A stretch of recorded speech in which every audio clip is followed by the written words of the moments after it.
Muy bien, seguimos desde Radio Imparable en la Feria del Libro Cristiano y le doy la bienvenida a Joel, que se suma con nosotros, ya un viejo conocido de la radio que nos está acompañando también en este segmento. Bueno, bienvenida, Joel. Gracias Angelina, un placer estar acá compartiendo con ustedes en esta nueva edición de Radio Imparable, esta Feria del Libro Cristiana. Bueno, tenemos en nuestro estudio de grabación con una escritora, una autora de primera, ¿no? ¿A quién tenemos acá? Bueno, estamos muy bien acompañados. La verdad que vienen los diálogos, las entrevistas, y son esos que uno se va llevando cosas y van dejando cosas adentro. Ahora estamos acompañados por María José Hoft. Ella es autora, editora también, es autora de 2 libros. El primero dio que hablar mucho hasta en el ámbito secular. Voy a contar acá una intimidad. Cuando ella publicó el primer libro, que hizo una investigación que fue súper pionera, porque hizo una investigación que en el ámbito de iglesias no se acostumbraba, cero. De las tribus urbanas. ¿Hace cuántos años hace? Y eso el 2009. 2009, mirá. Y fue una investigación súper pionera porque, digamos, a nivel secular, lo que estaban en ese momento los floggers, los emos, claro, góticos. los góticos, todo era como un mundo nuevo que empezaba, y ella se metió, investigó, entrevistó a adolescentes, hizo un libro de investigación que tuvo mucha repercusión. De hecho, yo la entrevisté para el diario La Nación en ese momento y tuvo muchísima repercusión el libro, porque se había metido en un tema que estaba ocurriendo y además desde la investigación, ¿no? Que eso también es un valor que tienen los libros cuando tienen una investigación detrás, tienen ese plus, ¿no? Sí. Así que un tema súper interesante. Le damos la bienvenida y ahora voy a contar del segundo libro y nos va a contar algo del libro que está ahí en la cocina también. Pero bueno, le damos la bienvenida. Muchas gracias, ¿qué tal? Buenas noches, es un placer estar acá entre tantos libros. Sí, la verdad, uno no sabe, decíamos recién, ¿eh? Te tenés que agarrar la billetera, a ver, contar, a ver qué elegir, ¿no? Dominio propio. Dominio propio. Es una buena estrategia para ir primero hacer un recorrido. Tal cual. Y después decir, bueno, hoy, y también podés volver mañana, ¿no? Tal Entonces, cual. bueno. Hasta el domingo estamos. Claro, exacto. Así que, bueno, les recordamos que estamos transmitiendo en YouTube, en nuestro canal de YouTube, está saliendo la radio, también estamos compartiendo el contenido en Instagram, así que nos pueden ver, nos pueden acompañar. Les recordamos a los que se están sumando ahora que estamos en @Radio Imparable en Instagram, así que nos siguen, se suman a nuestras transmisiones, comparten, le mandan a la tía que no pudo venir, pero se quedó con ganas. Bueno, por lo menos acá desde la radio podés ser parte, así que quédense con nosotros. Y ya nos pueden seguir mandando mensajes, después en un rato vamos a compartir lo que nos están escribiendo. Pero bueno, le quiero pedir primero a Majo que nos cuente un poco cómo nació ese libro sobre las tribus urbanas y qué repercusión tuvo en la iglesia, porque digo, si uno por ahí, pero también por ahí en la iglesia no están tan acostumbrados a este tipo de libros. Esos temas, sí. Exacto. Bueno, qué lindo, hacía tanto que no me preguntan sobre ese libro que me haces buscar en los recuerdos que tengo por ahí. Yo estaba recién llegada a Buenos Aires, yo soy de Mar del Plata y hacía poquito que estaba en Buenos Aires y tenía bastante tiempo porque todavía no estaba activa en una iglesia, no tenía las 1000 actividades que tengo, así que tenía bastante tiempo para investigar y comencé escribiendo una columna en La Corriente del Espíritu, Sí. haciendo una pequeña columna investigando, me llamaba la atención esto de las subculturas juveniles.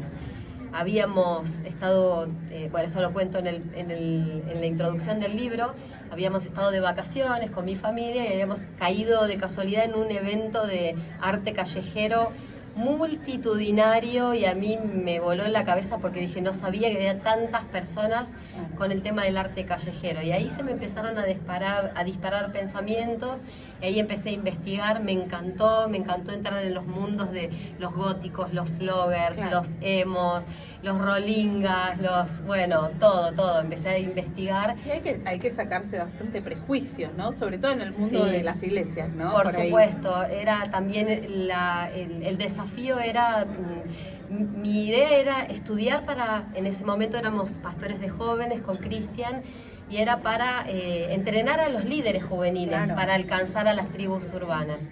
Pero sin estar recibida de nada, porque esa es la verdad, no logré recibirme de nada a nivel terciario ni universitario.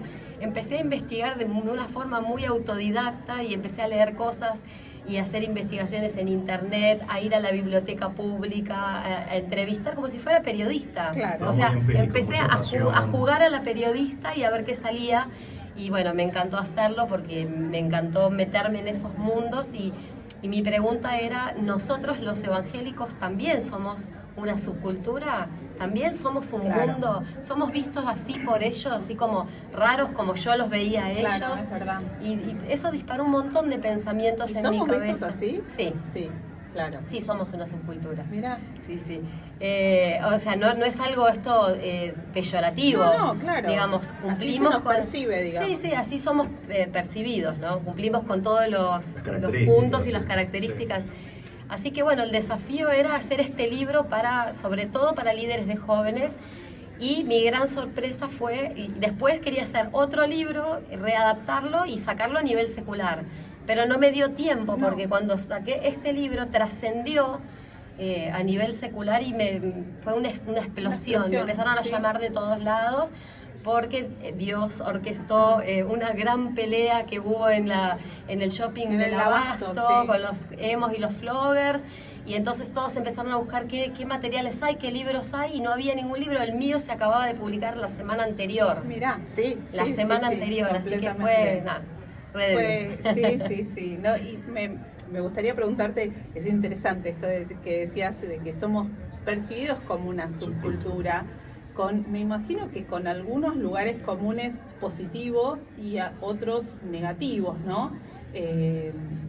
Digamos, ¿cómo retomamos ese guante, digamos, como miembros de una iglesia, y cómo podemos salir por ahí de ese lugar común de el que por ahí se nos asocia con ciertos estereotipos o con ciertas formas de hablar, y recuperar esos lugares que están como súper validados, como muchos te dicen, ¿no? El que conoció por ahí alguna persona evangélica te dice, bueno, claro, pero yo conocí a fulano de tal, que sí, que iba a la iglesia, que hacía esto, y a la vez tenía, no sé, era voluntario en tal hospital, o iba a la cárcel, o era súper honesto, o te decían, oraban antes de comer, ¿no?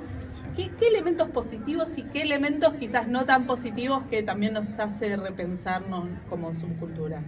Bueno, el desafío que yo planteaba en ese libro es dejar de ser una subcultura y pasar a ser una transcultura, ¿no? Claro. Jugando con esto de los prefijos. Una transcultura es algo que atraviesa Claro. la cultura. Y de esa forma, bueno, es largo porque es toda una hipótesis que se desarrolla en todo el libro, pero el gran desafío es poder identificar los elementos culturales negativos, los positivos y los neutros. Claro. Entonces, reconociendo los positivos, no soltándolos, no asustándonos con los neutros, pero sí teniendo en claro cuáles son los negativos Claro.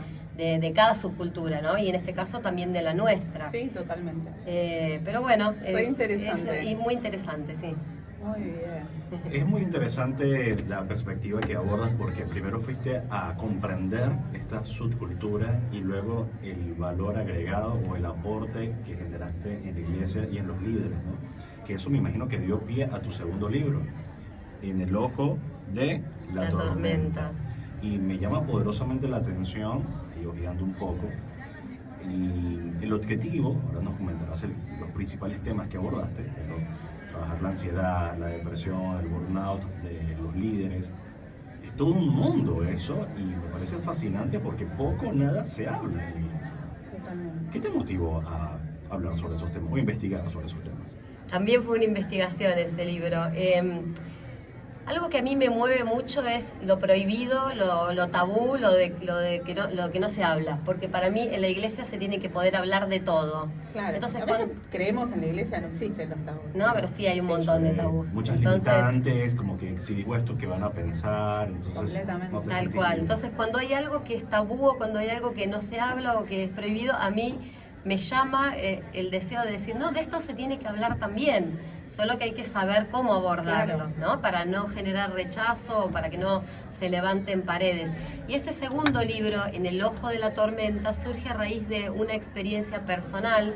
En el año 2010 plantamos una iglesia de cero con mi esposo, con Cristian, y esa iglesia la comenzamos de cero, o sea, cero presupuesto, cero líderes, éramos Cristian y yo, una persona que me acompaña hoy en la feria, que es Lidia. Saludos a Lidia. Lidia, que fue la miembro número 1 de nuestra nueva iglesia, y otro muchacho más, y comenzamos esta iglesia en Palermo Soho, precisamente en la Placita Serrano. Y después de 2 años de plantar esta nueva iglesia, que era en un lugar muy desafiante, con una estrategia evangelística muy desafiante a través del arte y todo eso, y tener que romper todos los paradigmas de la iglesia tradicional de la cual yo venía, para diseñar una estrategia de ministerio que fuera más eficaz para ganar esa cultura, a mí me generó mucho estrés y me afloraron un montón de cosas como la ansiedad, el deseo de control, el querer hacer todo bien, compararme con otras iglesias. O sea, estrenaba, por muchos años estuvimos en el ministerio, estuvimos con niños, con jóvenes, con adolescentes, en las villas, en los lugares, en la universidad, hicimos de todo, pero cuando comenzamos la iglesia, era como que era algo, no había nada que se pudiera comparar a la experiencia que era plantar una iglesia de cero. Claro. Poner el cuerpo en todo. Y yo sentía que no sabía nada, que habíamos estudiado en el Instituto Bíblico, nos habíamos preparado, nos habíamos recibido, pero sentía que estaba frente al gran desafío de mi vida. Claro. Y me tapó el agua. Entonces empecé con depresión, empecé con ansiedad, tuve que ir a un tratamiento con una psicóloga. Los días domingo, que eran los días de ir a la iglesia, lloraba, ya me levantaba llorando, no quería ir a la iglesia. Me empecé a preguntar qué me pasaba, como buena pentecostal que soy, Claro. llena del Espíritu Santo, que hablo en lenguas, que ministro liberación, sanidad interior. Yo sentía que me estaba pasando algo que no me podía estar pasando a mí. Claro. Entonces empecé a leer y qué me pasa, y bueno, estaba cursando una depresión, pero ¿cómo puede alguien Claro. lleno del Espíritu Santo? O sea, tuve que deconstruir mi teología, si se quiere. ¿Cómo puede alguien lleno del Espíritu Santo estar atravesando un ataque de pánico, un desorden emocional? ¿Cómo puede tener que ir a un psicólogo? Quizás en otras denominaciones o en otras comunidades de fe lo naturalizan un poco más esto, pero Sí. entre los pentecostales, desde donde yo vengo, y esa fue la hipótesis del libro, demostrar que muchas veces aquellos que decimos que el Espíritu Santo esto, que el Espíritu Santo lo otro, somos más ignorantes en algunas cuestiones de salud emocional. Claro. Y bueno, ahí hice una encuesta entre más de 200 pastores de Latinoamérica. Mirá, qué para interesante. arribar a Es esta conclusión. interesante esto, porque digo, si es difícil en la iglesia abordar el tema de la depresión, más aún en el liderazgo de la iglesia, ¿no? O de la depresión, o de la salud emocional, o de qué te pasa emocionalmente cuando estás liderando. ¿Y cómo impactó esto? O me imagino, esta encuesta, el trasfondo, ¿no? Cuando llamabas a alguien o le mandabas un mail y le decías, mira, estoy investigando este tema, quería saber si habías pasado por alguna situación, y cómo fue la reacción y la Que se respuesta, abrieran ¿no? a contar. Claro, tal cual. Sí, tuve muchos testimonios, de hecho algunos están plasmados en el libro, algunos de forma anónima y otros no, de personas, de pastores y pastoras, y lo que me sorprendió gratamente es tener un feedback de parte de pastores varones, Mirá. porque sé que las mujeres muchas veces se abren más a hablar de estos temas, pero tener a un pastor diciéndome, ¿sabes qué? Después que leí esto, empecé a ocuparme de mi salud emocional, por ejemplo, que me dijeran, sí, yo estoy yendo a un psiquiatra y estoy medicado por ansiedad o por depresión, pero en mi iglesia nadie lo sabe, pero gracias por hablar de esto. Entonces fueron experiencias fuertes de tener ese feedback, de decir, bueno, vamos por el buen camino y de estas cosas hay que hablar en la iglesia, porque no todo es el Espíritu Santo y no todo es espiritual, pero no nada es espiritual tampoco. Claro. Entonces encontrar ese equilibrio, especialmente en estas comunidades de las que yo provengo, donde el Espíritu Santo y todos son demonios, y bueno, y darte cuenta que no eran demonios, eran que estabas haciendo mal manejo de tus emociones, era que te estabas exigiendo algo que Dios no te pedía que hicieras, era que el perfeccionismo te estaba llevando a la ruina, te estaba llevando, arrastrando a la ansiedad, y todas esas cosas no eran espirituales, eran emocionales. Claro, no, y además, cuando uno está en un rol de liderazgo, estás, digamos, también asumiendo dentro de una estructura de poder, un lugar, y tenés que manejar, trabajar con vidas, mediar en conflictos. Y bueno, uno no se puede estar preparado espiritualmente, pero no desde lo humano o desde lo psicológico para abordar Tal eso. cual. También es parte de la formación que el líder también tiene que tener, ¿no? Exacto. Por eso este libro, en realidad, En el ojo de la tormenta, fue pensado específicamente para líderes, para pastores, líderes con mucha carga ministerial.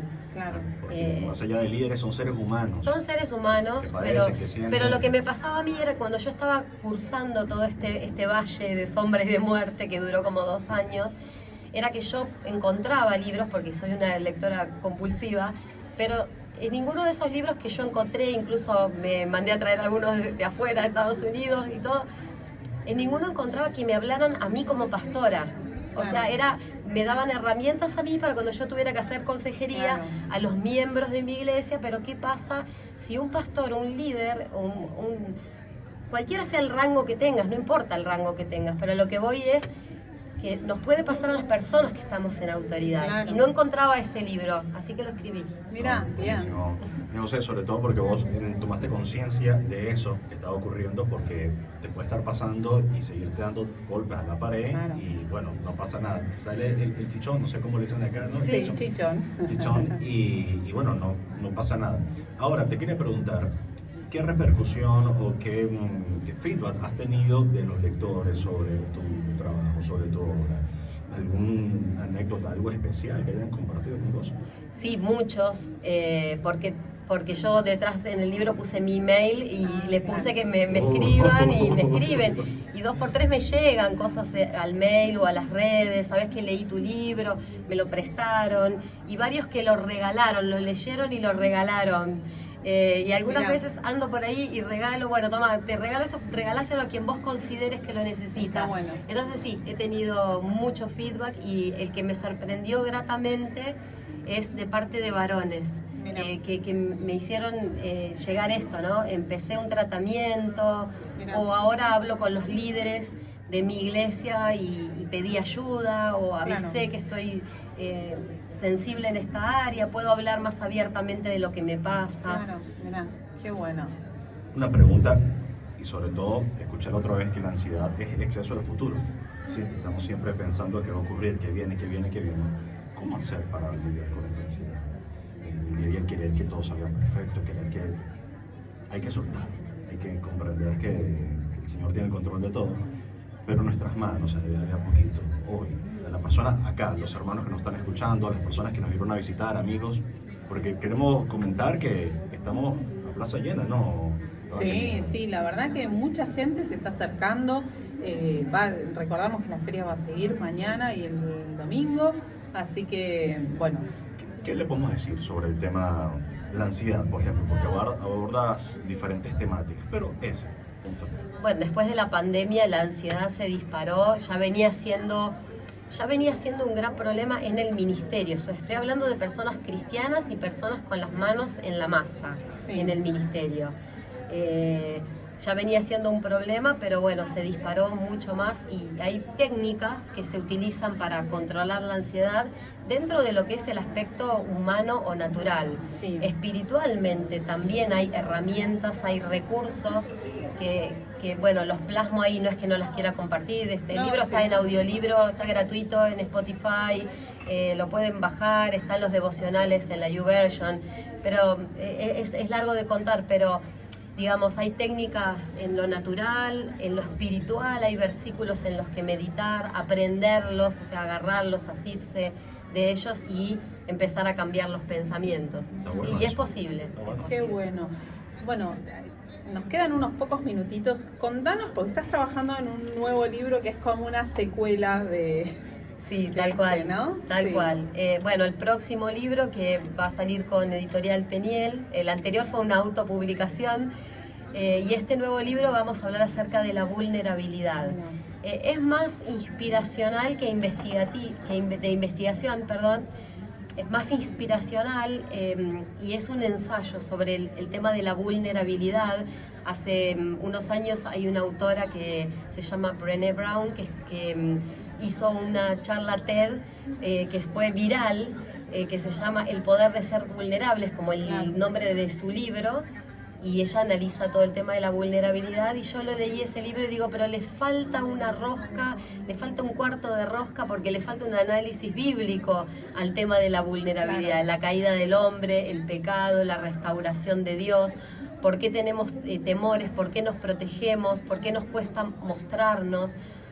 Y viene del libro anterior, sí, porque al recoger tantos testimonios empecé a ver la necesidad que los líderes cristianos tenemos de ser más vulnerables. Claro. Venimos de modelos de liderazgo muy piramidales, muy verticales, donde el líder tiene que estar siempre bien, siempre tiene que ser fuerte, siempre tiene que tener la última palabra de Dios, tiene que saber todo. Y las nuevas generaciones ya no creen eso. No solamente que ya no lo creen, sino que nos hace mal a nosotros, ese Claro. modelo de tener que estar siempre bien, de nunca nos pasa nada, siempre sabemos todo.